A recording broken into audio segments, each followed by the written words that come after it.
noite, você pode ir mandando aí o seu recado, o seu pedido de oração, você pode ir falando da cidade que você está falando, que você está assistindo essa live. Eu quero convidar você para que você compartilhe aí nas suas páginas que você tem, nas suas redes. Mas acima de tudo, eu quero que você seja muito abençoado. Livro de Gênesis, capítulo de número 3, versículo de número 8. Diz assim: ouvindo o homem e a sua mulher que passos do Senhor Deus que andava pelo jardim, quando soprava a brisa do dia, esconderam-se da presença do Senhor entre as árvores do jardim. Mas o Senhor Deus chamou o homem perguntando: onde está você? Amém. Senhor, fala conosco essa noite. Ensina-nos a tua preciosa palavra e guia-nos, Senhor. Guia-nos, Senhor Jesus, pela linha do conhecimento e da graça. Amém, Jesus. Quero convidar todos os nossos amigos e irmãos a estarem conosco na próxima quarta-feira aqui, a partir das 5 da tarde, de novo, 5 da tarde, na nossa transmissão, na nossa live. Eu vou falar sobre Run Church Run, ou seja, corre igreja, corre com a compaixão e o amor ao próximo. Então eu quero convidar você para que esteja conosco na próxima quarta.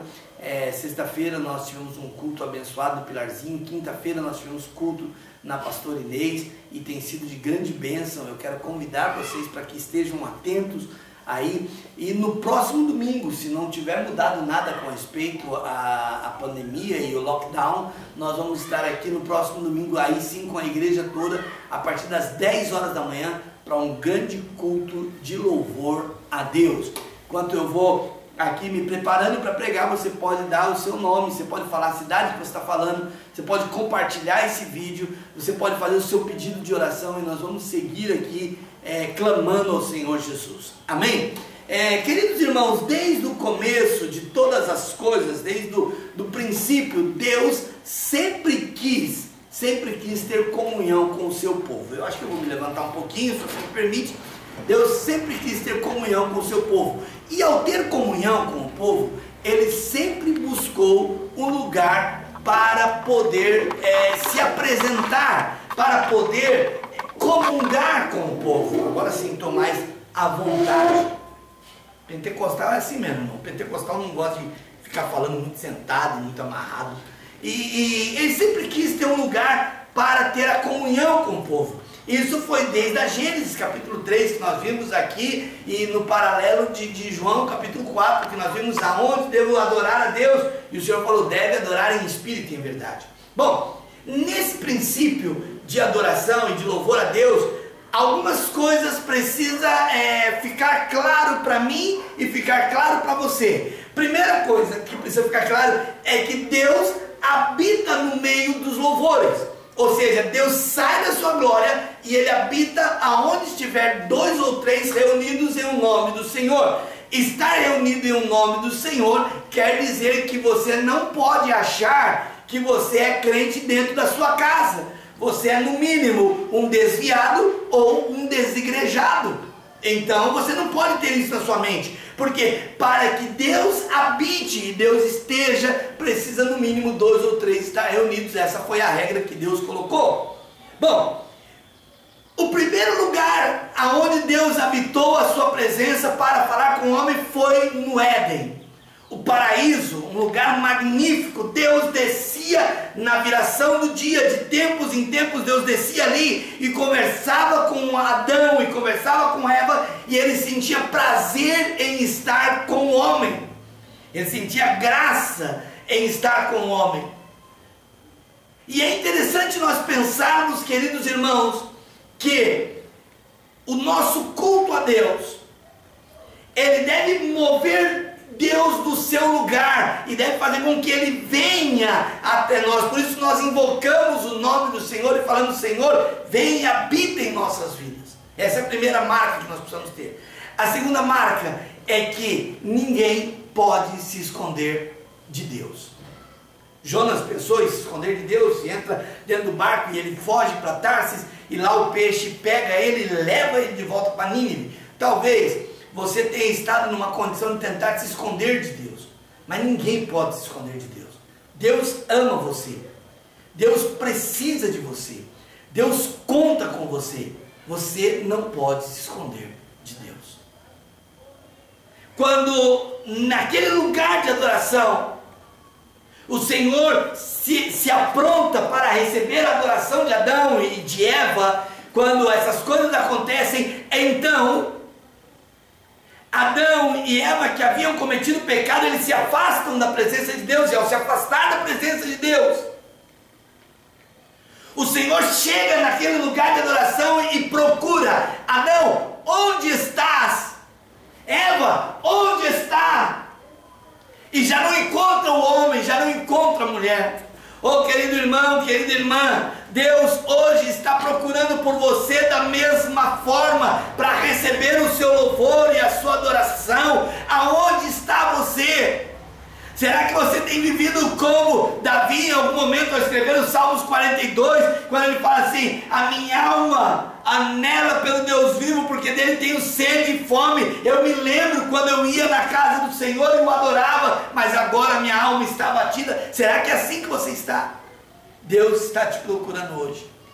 Não endureça o seu coração, não se esconda, não corra para Tarsis, não vá para outro canto procurar, mas aonde eu vou adorar a Deus? Adore agora o Senhor.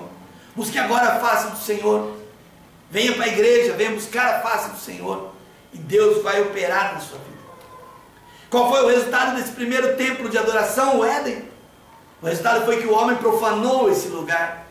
Quantos templos estão sendo profanados porque as pessoas não buscam mais a face do Senhor naquele lugar, pelo contrário, fogem da presença de Deus. E ao profanar o templo, e ao fugir da presença de Deus, e ao sair da graça do Senhor, o que aconteceu? Simplesmente o anjo ficou ali dizendo assim: aqui já não se pode mais adorar. E passa o tempo, você conhece a história de Caim, você conhece a história de Abel. E mais algum tempo depois, a imundícia do homem havia subido às narinas de Deus de tal forma que Deus já não conseguia suportar mais aquilo. Então ele chama um pregador por nome de Noé e fala: olha, Noé, eu vou destruir a terra, constrói uma arca, prepara todas as coisas, porque eu vou acabar com tudo, eu não aguento mais. Queridos irmãos, se há uma hora em que nós precisamos ser pregadores de justiça, assim como Noé foi, essa é a hora. Na hora do desespero, da pandemia, na hora da situação, a hora que o mundo religioso, e talvez você que está me ouvindo, seja esse tipo de crente que fala assim: olha, nós não devemos julgar ninguém. Foi nessa hora que o cheiro fétido do pecado estava chegando às narinas de Deus, e Noé começa agora a se posicionar como pregador de justiça, e começa a dizer: o fim está vindo, o fim está chegando. E nessa pregação dura, nessa pregação firme, Noé não conseguiu converter nenhum. E sabe por quê? Porque estava aquele mesmo grupo que está hoje dizendo: não podemos julgar. Veio as águas, as pessoas morreram, Noé e sua família foram salvos, e quando chegaram lá no Monte Ararat, levantaram um tabernáculo e de novo invocaram o nome do Senhor. Estava restabelecido o culto a Deus, estava restabelecido a ideia da comunhão. Agora podia ser cumprido aquilo que depois o Senhor viria profetizar: onde 2 ou 3 estivessem reunidos, Ele estaria. E agora estava ali de novo o povo adorando a Deus e louvando com seus pandeiros e cantando e dançando na presença do Senhor. Até que Noé cisma de plantar uma vinha, cultiva a uva, faz o vinho, fica bêbado. O seu filho Cã comete o pecado, e de novo o templo foi profanado e já não podia-se mais adorar a Deus. Vem um tempo, passa-se um pouco mais de tempo, aparece um homem por nome de Abrão, E o Senhor Deus fala para Abraão assim: olha, Abraão, eu vou te dar um filho. E Deus dá um filho para Abraão. E ao dar um filho para Abraão, então ele pega agora o seu menino e começa com alegria e põe o nome dele de Isaac. Mas agora com esse menino, ele começa uma situação e Deus em determinado dia fala assim: olha, pega o teu filho Isaac, o teu único filho, e leva até o Monte Moriá. E lá no monte, você vai me oferecer ele como sacrifício. E de novo o culto parecia que estava sendo estabelecido, porque o Senhor prepara um cordeiro e mata o animal e adoram a Deus e louvam ao Senhor. O culto estava estabelecido, a adoração estava garantida. Todas as coisas começavam a acontecer. De Isaac veio Jacó, de Jacó veio José. E agora, no Egito, sem um lugar definido para adoração, o povo começa a se corromper com a cultura egípcia, com o mundo, distanciados de Deus, distanciados de todas as coisas, começam a se corromper de tal forma que de repente o Senhor Deus levanta um homem por nome de Moisés e fala: olha, Moisés, eu vou estabelecer contigo um pacto, e leva ele até o Monte Sinai. E de novo ali, agora estabelece a sarça, ela não se queimava, e ele fala: eu vou me virar para ver o que acontece. E Deus fala com ele: tira a sandália dos seus pés, porque esse lugar é terra santa. E agora vem uma outra marca sobre o lugar de buscar a face do Senhor. É um lugar santo, querido. Não profanem o templo de Deus, não achem que a casa de Deus é um lugar comum. O lugar comum é a sua cozinha, o lugar comum é a sala da sua casa, o lugar comum é a garagem da sua casa, mas a casa de Deus pode ser uma garagem simples, pode ser um templo suntuoso. A casa de Deus, onde mora Deus, onde Deus habita, é um lugar santo. Então tenha cuidado de guardar os seus pés quando entrar na casa do Senhor. E o Senhor Deus fala com Moisés e ordena que ele liberte o povo do Egito. E ele vai a libertar o povo do Egito e volta. E quando chega no Monte Sinai, de um lado ele chamava esse mesmo monte, de um lado chamava Horebe, do outro lado chamava Sinai. Por isso que na Bíblia às vezes você vai ver falando do Monte Horebe, depois você vai ver falando do Monte Sinai. É o mesmo monte. E quando chegam ali, então Moisés fala para o povo: fiquem aí, porque eu vou falar com Deus. E ele ia, falava com Deus, e quando voltava o seu rosto brilhava.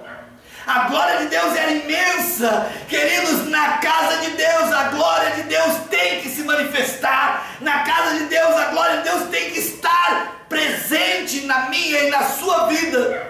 Você tem que se alegrar quando sair na presença de Deus, quando estar na presença de Deus. E a glória do Senhor brilhava sobre o rosto de Moisés, ao ponto que o povo falava: olha, cobre o rosto, porque é muito poder, é muita glória. E vez após vez isso ia acontecendo, quando um dia Moisés vai e ele recebe as tábuas da lei, ele recebe as regras. Essa é uma outra marca. Na casa de Deus você recebe a lei de Deus, na casa de Deus você recebe a regra de Deus. Porque muitos crentes estão sofrendo porque vêm à igreja e não querem receber a regra de Deus, não querem receber a palavra de Deus. E o inimigo tem substituído a palavra de Deus por mensagens de autoajuda. O inimigo tem substituído a palavra de Deus por falsa adoração. O inimigo tem substituído a palavra de Deus por revelações que não levam a nada. Mas na casa de Deus você recebe a palavra de Deus, exaltado é o nome do Senhor. E agora Moisés desce com as leis, desce com a palavra de Deus para o povo. Olha, povo, eu tenho a palavra de Deus. Mas quando ele olha o povo estava corrompido, aos pés do monte. Esse mesmo povo que falou para Moisés: olha, Moisés, não deixa Deus falar com a gente não, sobe lá você e fala você com Deus. Porque diz a Bíblia que o monte fumegava e tremia, e o povo tinha medo. Então Moisés subia para falar com Deus, porque o povo sabia do pecado que tinha neles. O povo sabia da corrupção que havia deles. E agora Moisés desce com a lei, e o povo dançando em volta de um bezerro de ouro e fazendo aquelas coisas, e Moisés quebra a lei. Para que um povo em pecado precisa da lei? Quebra a lei. Aquelas pessoas morrem e agora de novo tornam-se peregrinos e não havia mais lugar para adoração. Saem dali do Sinai com uma certeza: onde estiver a coluna de fogo, ou onde estiver a nuvem, ali vai estar Deus. Então eles saem perseguindo a glória de Deus, errantes no deserto, porque não tinham a glória de Deus em si, perto de si mesmo, porque afinal de contas o povo estava numa situação, mas quando de repente a nuvem para lá em cima numa montanha, e o Senhor Deus fala para Moisés: olha Moisés, você vai estabelecer um tabernáculo, esse tabernáculo vai ter o átrio, esse tabernáculo vai ter o lugar santo, esse lugar vai ter o lugar santíssimo. Nesse lugar santíssimo você vai colocar uma cortina, e atrás dessa cortina vai ter a Arca da Aliança. A Arca da Aliança vai ter uma tampa com 2 querubins com as asas para frente abertas, olhando para dentro da arca, e a tampa vai se chamar propiciatório, que quer dizer o lugar daquilo que é propício, ou o lugar que eu serei propício, ou melhor dizendo, o lugar da misericórdia. E eu vou me assentar entre os querubins, e ali eu estarei. Uma vez por ano o sumo sacerdote amarrava uma corda, e ele tinha umas roupas com umas sinetinhas, com sinos, que conforme ele ia andando ficava fazendo barulho, e ele entrava, e quando ele entrava no lugar santíssimo, havia um silêncio ensurdecedor lá fora. Ninguém falava, ninguém respirava, ninguém espirrava. Não, o silêncio, porque precisavam ouvir a sineta, precisavam ouvir que o sacerdote estava vivo na presença do Deus que é vivo. E ao entrar ali, enquanto ele aspergia sangue no lugar santíssimo, e as sinetas balançando, e por outro lado estava o sacerdote segurando a corda, porque se parasse o barulho, eles tinham que puxar de lá o sumo sacerdote. E quantas pessoas, que pena que eu não tenho tempo hoje para falar sobre oferecendo fogo estranho. Quem sabe no próximo domingo eu falo sobre isso, oferecendo fogo estranho. Mas puxam o sacerdote de lá. Nadab e Abiú oferecem fogo estranho, já não podem mais servir ao Senhor. E dessa maneira perdem a comunhão com Deus. O tabernáculo vai passando de tempo em tempo, vai passando de tempo em tempo, até que vem um jovem por nome de Davi, e ele fala assim: poxa, não é certo, Natan. E ele fala com o profeta Natan: ô Natan, não é certo. Eu habito aqui numa casa, num palácio tão bonito, e Deus habitando em tenda feita de couro de animal lá fora. Não é certo. E o Natan faz exatamente como os profetas de hoje, esses profetas puxa-saco, esses profetas que não tem nada para se falar da parte de Deus, e daí fala aquilo que vem na telha, e fala assim: faz tudo conforme está no seu coração, Davi, porque Deus é contigo. Você conhece algum profeta assim? Acredito que você conheça alguém assim. Natan vai para casa e Deus fala para ele: ei Natan, eu não mandei você falar aquilo, eu mandei falar outra coisa. Você vai lá e fala para ele assim: acaso eu te pedi um templo, Davi? Davi, por acaso eu te pedi um lugar para me morar, Davi? Eu tenho habitado com Israel debaixo de cortinas de couro de animais, e eu nunca reclamei nada. Mas eu vou fazer o seguinte, Davi: eu vou fazer para ti um lugar aonde o teu nome se perpetuará para sempre, Davi. É eu que vou te dar um lugar de adoração, não você que vai me dar um lugar de adoração. Passa o tempo, Davi morre, e vem Salomão e constrói o templo maravilhoso, suntuoso. E Salomão ora ao Senhor pedindo sabedoria, e o Salomão ora pedindo para que a glória do Senhor estivesse naquele templo, e o Senhor responde na carta de Crônicas, 2 Crônicas, ele responde assim: eu escolhi e santifiquei este lugar para que o meu nome esteja nela. Estava restabelecido de novo o norte, o lugar, estava restabelecido de novo o norte, o lugar aonde se deveria adorar a Deus, estava estabelecido o lugar aonde buscaria a face do Senhor, e ali estava, tempo após tempo, ali o templo de Salomão. As pessoas vinham e traziam seus animais e serviam a Deus e glorificavam a Deus, mas de repente o povo começou a banalizar o culto. Querido, muitas vezes o homem banaliza aquilo que é espiritual e começa a servir a Deus de qualquer maneira. E ao banalizar o culto a Deus, ao banalizar o serviço a Deus, vem o que nós chamamos de época de desterro, e leva um grupo para a Babilônia. Você deve conhecer algum deles, né? Ananias, Azarias, Misael, Daniel, jovens sábios de Israel. Um outro grupo é levado junto às margens do rio Quebar, lá onde tinha minério, entre eles Ezequiel estava lá para quebrar as pedras, para poder fazer o minério. O outro grupo já era velho, já era cansado, não tinha mais força e ficou em Israel mesmo, entre eles o profeta Jeremias, chamado de profeta chorão. E nesse distanciamento de igreja, cada um buscava de alguma forma buscar a Deus, e Deus falava com o indivíduo, mas já não tinha o templo para adorar a Deus. Um rei que não tinha temor a Deus, em determinado momento pega os utensílios sagrados da casa de Israel, pega os utensílios sagrados e oferece uma festa, e começa a oferecer uma festa, e uma mão na parede se escreve Mené Mené Tekel Parsim, quer dizer, pesado fosse na balança e achado em falta. Naquela mesma noite o rei morre. Israel passa mais um tempo e Daniel, que não tinha um lugar onde adorar a Deus, não tinha onde buscar a face do Senhor, ele abre a janela e levanta as mãos aos céus e fala: Senhor, lembra-te que já cumpriu o prazo. 70 anos aqui cativo, Senhor, já está na hora de restabelecer os muros. Vem Neemias, restabelece os muros de Israel. Vem Esdras, restabelece o culto para Israel, mas ainda não havia lugar para se adorar a Deus.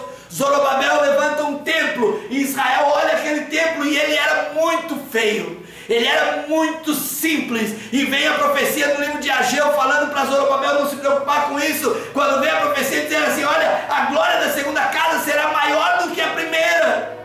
Lamentavelmente muitos cristãos, muitos religiosos estão pensando que a glória da segunda casa é o prédio aonde eles louvam a Deus. Não, não, querido, essa segunda casa, o primeiro Adão que deixou a glória de Deus no Éden, seria restabelecido pela segunda casa, pelo segundo lugar de adoração, que vem a ser a pessoa do Senhor Jesus Cristo, que habitaria na terra. E eles continuam fazendo os cultos ali, quando um homem por nome de Herodes fala: vou fazer uma casa bonitinha. E ele gasta um dinheiro enorme para poder agradar o povo de Israel, mas aquele templo não tinha a presença de Deus. No templo de Herodes não tinha a presença de Deus, quando de repente, não mais que de repente, se escuta lá em Belém um bebezinho chorando lá no curral de animais. Cumpria-se então a promessa do profeta Miqueias, que disse: tu, Belém, terra de Judá, de modo nenhum és a menor entre as capitais, porque de ti sairá o Salvador. Os anjos começam a passear em cima de alguns pastores de ovelhas que estavam ali, e começam a cantar: paz na terra aos homens de boa vontade, porque na cidade de Davi nasceu o Salvador. E ao nascer o Salvador, as coisas começavam a acontecer de uma maneira grandiosa, de uma maneira maravilhosa, de uma maneira abençoada.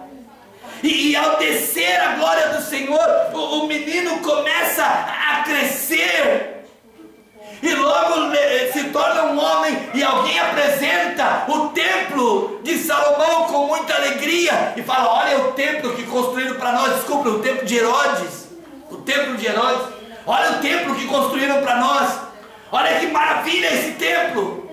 E o Senhor bate no peito e fala: destrói esse templo, e eu levantarei em 3 dias.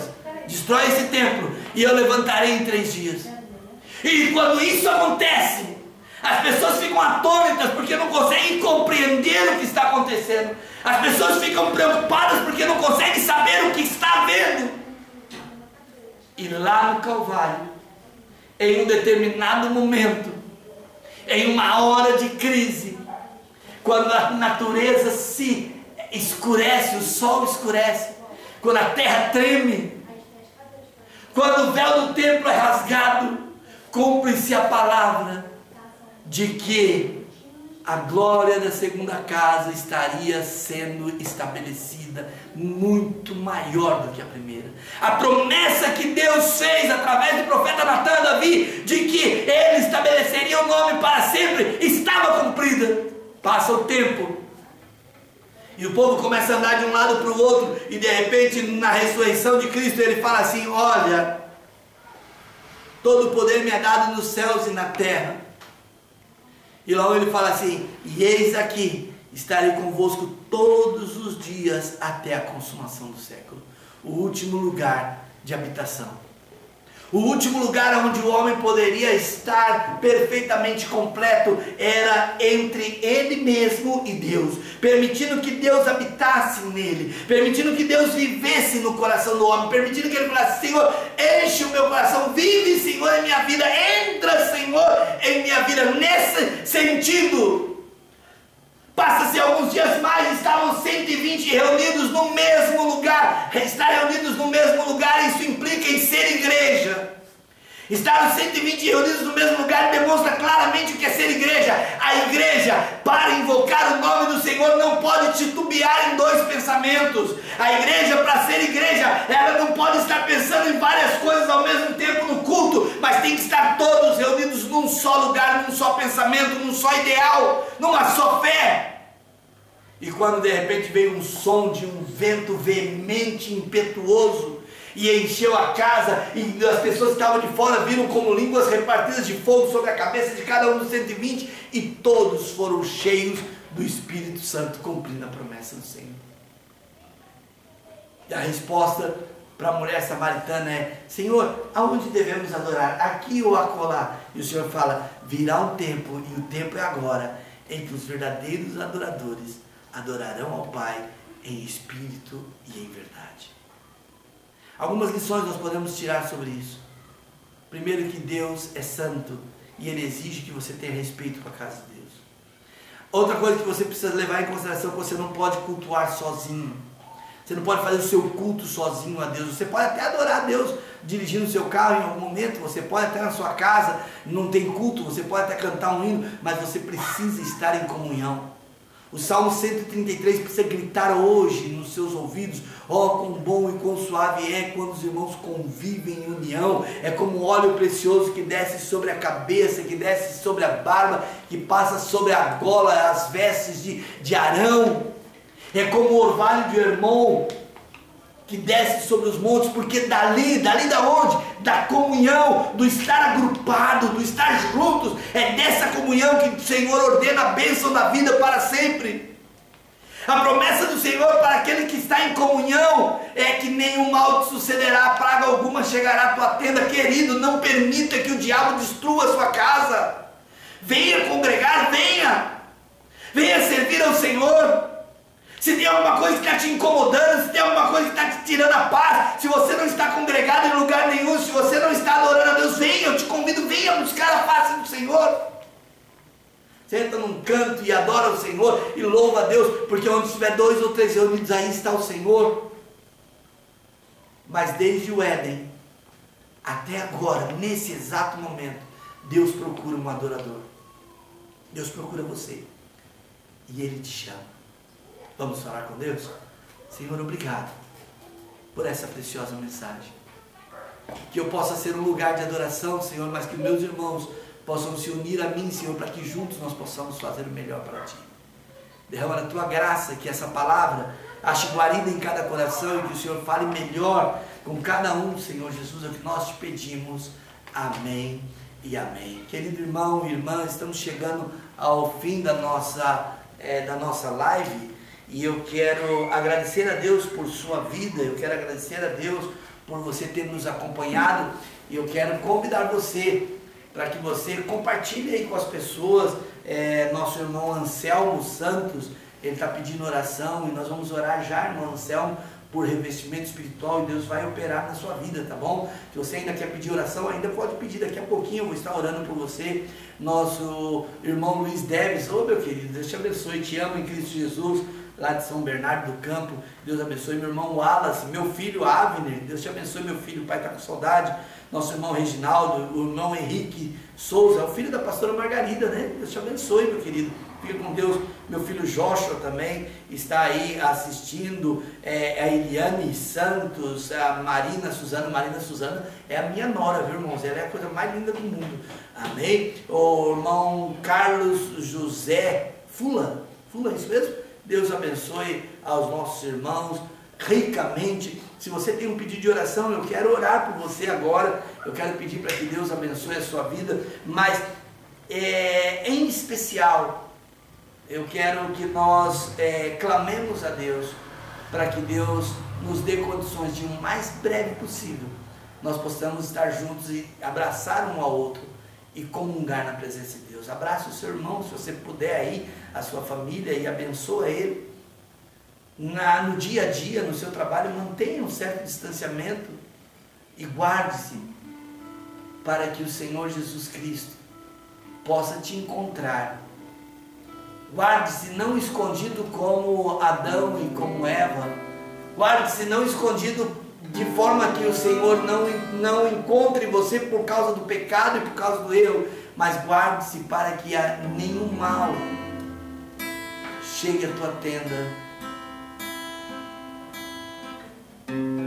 Senhor Jesus Cristo, eu te peço pela vida do nosso irmão Anselmo Santos. O Senhor o conhece, ó Deus. O Senhor sabe a sua necessidade, o Senhor sabe o seu problema, o Senhor sabe a sua dor. Mas nessa hora, Senhor, como ministro da tua palavra, eu te peço, Senhor Jesus Cristo, reveste ele, Senhor. Renova-o, Senhor. Senhor Jesus, ajuda a vida deste homem, Senhor Jesus, na sua caminhada, onde houver uma dor, onde houver um problema. Tu és o Deus que sonda, Senhor, os nossos corações. Eu te peço nessa hora, ajuda-o, Senhor, ajuda-o, ajuda-o.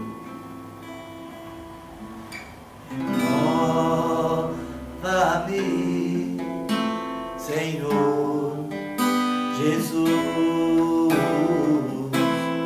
já não quero ser igual.